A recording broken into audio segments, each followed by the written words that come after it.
Metro ಪ್ರಯಾಣಿಕರಿಗೆ BMRCL ಸ್ವಲ್ಪ ಕಹಿ ಸುದ್ದಿ ನೀಡಿದ್ದು, ನಮ್ಮ ಮೆಟ್ರೋ ಟಿಕೆಟ್ ದರ ಏರಿಕೆ ಮಾಡಿ ಅಧಿಕೃತ ಆದೇಶ ಹೊರಡಿಸಿದೆ. ಮೆಟ್ರೋ ಟಿಕೆಟ್ ದರ ಶೇಕಡ 5ರಷ್ಟು ಏರಿಕೆ ಮಾಡಿದ್ದು, ಸೋಮವಾರದಿಂದಲೇ ಪರಿಷ್ಕೃತ ದರ ಜಾರಿಗೆ ಬರಲಿದೆ. ಡೈಲಿ ಟಿಕೆಟ್, ಪಾಸ್, ಪ್ರವಾಸಿ ಕಾರ್ಡ್ ಹಾಗೂ ಗುಂಪು ಟಿಕೆಟ್ಗಳ ಮೇಲೂ ದರ ಏರಿಕೆ ಅನ್ವಯವಾಗಲಿದೆ. ಸದ್ಯ ಮೆಟ್ರೋ ಗರಿಷ್ಠ ಟಿಕೆಟ್ ದರ 90 ರೂಪಾಯಿ ಇದ್ದು, ದರ ಏರಿಕೆ ಬಳಿಕ 95 ರೂಪಾಯಿ ಆಗಲಿದೆ. ಕನಿಷ್ಠ ಟಿಕೆಟ್ ದರ 11 ರೂಪಾಯಿಗೆ ಏರಿಕೆ ಆಗಲಿದೆ.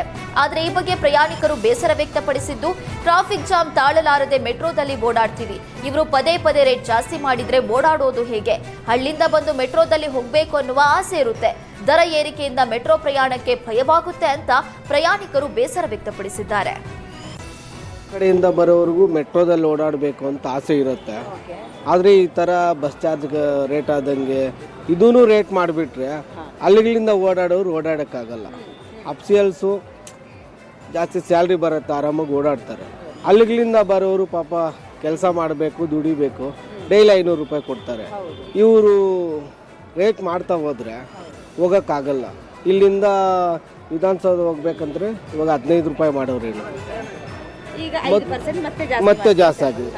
ಅಲ್ಲಿಗೆ ತೊಂದರೆ ಆಗುತ್ತಲ್ಲ. ಆದಷ್ಟು ಕಮ್ಮಿ ಮಾಡೋದೇ ಒಳ್ಳೇದು ಮೇಡಮ್. ಬೇರೆದಕ್ಕೆ ಹಾಕೋದ್ರ ಬದಲು ಇದರಲ್ಲಿ ಕಮ್ಮಿ ಮಾಡಿದ್ರೆ ಸಾರ್ವಜನಿಕರಿಗೂ ಎಲ್ಲರಿಗೂ ಉಪಯೋಗ ಆಗುತ್ತಲ್ಲ.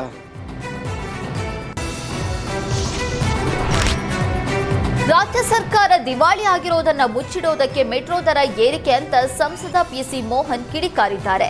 ಮೆಟ್ರೋ ದರ ಏರಿಕೆ ಬಗ್ಗೆ ಪಿಸಿ ಮೋಹನ್ ಆಕ್ರೋಶ ಹೊರಹಾಕಿದ್ದು, ರಾಜ್ಯ ಸರ್ಕಾರದ ಆಡಳಿತ ವೈಫಲ್ಯಕ್ಕೆ ಪ್ರಯಾಣಿಕರ ಮೇಲೆ ಹೊರೆ ಹಾಕ್ತಿದ್ದಾರೆ.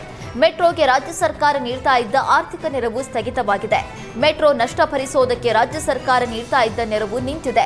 ರಾಜ್ಯ ಸರ್ಕಾರದ ನೆರವು ಸ್ಥಗಿತ ಕುರಿತು ನ್ಯಾಯಯುತ ದರ ನಿಗದಿ ಸಮಿತಿ ವರದಿಯಲ್ಲಿ ಉಲ್ಲೇಖವಾಗಿದೆ.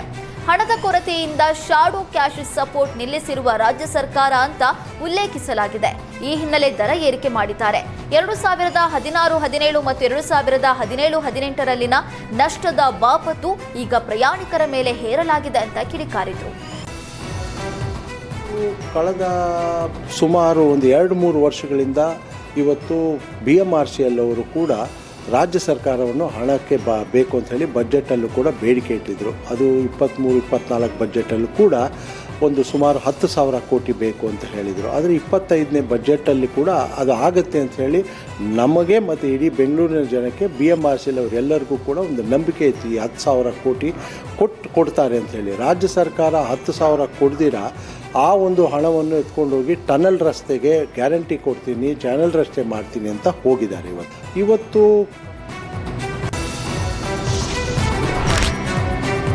ಮೆಟ್ರೋ ದರ ಏರಿಕೆಗೆ ಬಿಜೆಪಿ ನಾಯಕರು ಮತ್ತು ಸಾರ್ವಜನಿಕರು ವಿರೋಧ ಮಾಡ್ತಾ ಇದ್ರೆ, ಸಚಿವ ಎಂಬಿ ಪಾಟೀಲ್ ದರ ಏರಿಕೆಯನ್ನ ಸಮರ್ಥನೆ ಮಾಡಿಕೊಂಡಿದ್ದಾರೆ.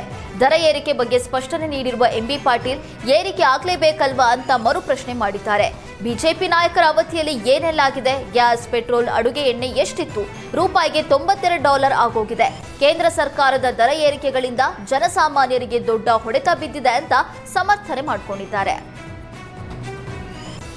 ಅದೇ ಮೆಟ್ರೋ ವೇಜಸ್ ಆಗ್ರಿ, ಪೆಟ್ರೋಲ್ ಆಯಿತು, ಡೀಸೆಲ್ ಆಯಿತು, ಗ್ಯಾಸ್ ಸಿಲಿಂಡರ್ ಆಯಿತು, ಎಲ್ಲವನ್ನು ಕೂಡ ಆಗಿದೆ.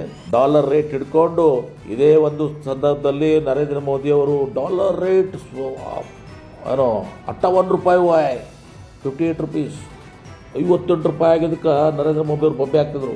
ಗುಜರಾತ್ ಚೀಫ್ ಮಿನಿಸ್ಟರ್ ಇದ್ದಾಗ 58 ರೂಪಾಯಿ ಆಗಿದೆ. ನೋಡಿ ನೀವು ಏನು ಪರಿಸ್ಥಿತಿ, ದೇಶದ ಪರಿಸ್ಥಿತಿ. ಈಗ 92 ಆಗಿದೆ ನರೇಂದ್ರ ಮೋದಿಯವರ ನಿಮ್ಮ ಪ್ರಧಾನಮಂತ್ರಿ ಆದಾಗ. ನಮ್ಮ ಸರ್ಕಾರ ಇದ್ದಾಗ ಪೆಟ್ರೋಲ್ ರೇಟ್ ಎಷ್ಟಿತ್ತು? ಮನಮೋಹನ್ ಸಿಂಗ್ ಇದ್ದಾಗ 65 ರೂಪಾಯಿ ಇತ್ತು, 102 ರೂಪಾಯಿ ಆಗಿದೆ. ಡೀಸೆಲ್ ರೇಟು 58 ರೂಪಾಯಿ ಇತ್ತು, ಈಗ 98 ರೂಪಾಯಿ ಆಗಿದೆ. ಗ್ಯಾಸ್ ಸಿಲಿಂಡರ್ 450 ರೂಪಾಯಿ ಇತ್ತು, ಈಗ 11,000 ಮೇಲೆ ದಾಟಿದೆ. ಮೂಡು ಎಣ್ಣೆ, ಅಡುಗೆ ಎಣ್ಣೆ ಇವತ್ತು 50 ರೂಪಾಯಿ ಇತ್ತು, ಈಗ 170ಕ್ಕೆ ಹೋಗಿದೆ, 50-170 ತನಕ ಹೋಗಿದೆ. ಬೇಳೆ, ಕಾಳು ಎಲ್ಲನೂ ಕೂಡ. ಆಮೇಲೆ ಬಜೆಟ್ನಲ್ಲಿ ಬಡವರಿಗೆ ಆಗಲಿ, ನೌಕರಸ್ಥರಿಗಾಗಲಿ, ಕೆಳ ಮಧ್ಯಮ ವರ್ಗಕ್ಕೆ ಲಿಂಗಾಯತ ಶಾಸಕರು ಡಿನ್ನರ್ ಮೀಟಿಂಗ್ ನಡೆಸಿದ್ದು, ಈ ಬಗ್ಗೆ ಸಚಿವ ಎಂಬಿ ಪಾಟೀಲ್ ಸಮರ್ಥನೆ ಮಾಡಿಕೊಂಡಿದ್ದಾರೆ. ನಾವು ಸಭೆ ಮಾಡಿದ್ವಿ, ಅಶೋಕ್ ಪಟ್ಟಣ್ ಅವರು ಸಭೆ ಕರೆದಿದ್ರು, ಬಿಆರ್ ಪಾಟೀಲ್ ಕೂಡ ಒತ್ತಾಯ ಮಾಡಿದ್ರು, ಎಲ್ಲರೂ ವೆಜ್ ಊಟ ಮಾಡಿದ್ವಿ. ನಮ್ಮ ಶಾಸಕರ ಸಂಖ್ಯೆ ಹೆಚ್ಚಾಗಿದೆ, ಸ್ಟ್ರೈಕಿಂಗ್ ರೇಟ್ ಕೂಡ ಹೆಚ್ಚಾಗಿ ಇದೆ. 2 ಪಾರ್ಟಿ ಕೂಡಿದ್ರೆ 80ರಿಂದ 90 ಬರ್ತೀವಿ ಅಂದ್ರು. ವೀರೇಂದ್ರ ಪಾಟೀಲ್ ಅಧ್ಯಕ್ಷರಾಗಿದ್ದಾಗ 100 ದಾಟಿತ್ತು. ನಾವು ಹೇಳಿದ್ದು ಇಷ್ಟೇ, ರಾಹುಲ್, ಸೋನಿಯಾ, ಖರ್ಗೆ ಅವರ ಕೈಗಳನ್ನ ಬಲಪಡಿಸಬೇಕು. ಎರಡನೆಯದು ಸಮುದಾಯ ಪ್ರಾತಿನಿಧ್ಯ ನೀಡಬೇಕು ಅನ್ನೋದು. ಮಂತ್ರಿ ಸ್ಥಾನ ಆಗಿರ್ಬೋದು, ನಿಗಮ ಆಗಿರ್ಬೋದು, ಇಲ್ಲಿ ಯಾರು ಕೂಡ ವೈಯಕ್ತಿಕ ಮಾಡೋದಲ್ಲ. ಇದು ಜನರಲ್ ಚರ್ಚೆ ಅಷ್ಟೇ, ಬೇರೆ ಇಲ್ಲ. ಹೈಕಮಾಂಡ್ಗೆ ನಮ್ಮ ಅಭಿಪ್ರಾಯ ಹೇಳೋದು, ಶಕ್ತಿ ಪ್ರದರ್ಶನ ಮಾಡೋಕೆ ಈ ಸಭೆ ಮಾಡಿಲ್ಲ.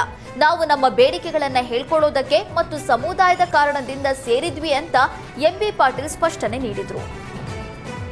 ಆರ್ ಪಾಟೀಲ್ ಆಳಂದವರು ಏನು ಕೋರಿಕೆ ಮೇರೆಗೆ ಅಶೋಕ್ ಪಟ್ಟಣ್ಣವರು ಎಲ್ಲ ಲಿಂಗಾಯತ ಶಾಸಕರ ಒಂದು ಸಭೆಯನ್ನು ಕರೆದಿದ್ದು, ಊಟ ಮಾಡಿದ್ವಿ, ಒಳ್ಳೆ ಊಟ ಕೊಟ್ಟಿದ್ರು, ವೆಜಿಟೇರಿಯನ್. ಅಲ್ಲಿ ಯಾವುದೇ ಗೊಂದಲಗಳ ಬಗ್ಗೆ ನಾವು ಚರ್ಚೆ ಮಾಡಿಲ್ಲ. ಅಲ್ಲಿ ಪ್ರಮುಖವಾಗಿ ನಾವು ಏನು ಲಿಂಗಾಯತರು, ನಮಗೆ 56-57 ಸೀಟ್ಸ್ ಟಿಕೆಟ್ ಕೊಟ್ಟಿದ್ರಿ, 34 ಜನ ನಾವು ಆರಿಸಿ ಬಂದಿದ್ದೀವಿ. We are the biggest chunk. Striking rate ನಮ್ಮದೇ ಹೈಯೆಸ್ಟ್ ಇದೆ.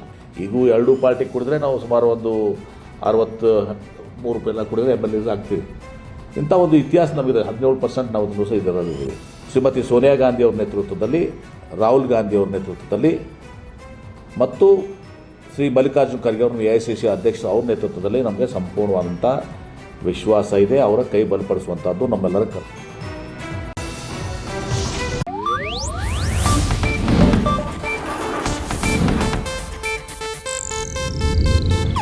ಇದು ಏಷ್ಯಾನೆಟ್ ನ್ಯೂಸ್ ನೆಟ್ವರ್ಕ್ ಪ್ರಸ್ತುತಿ.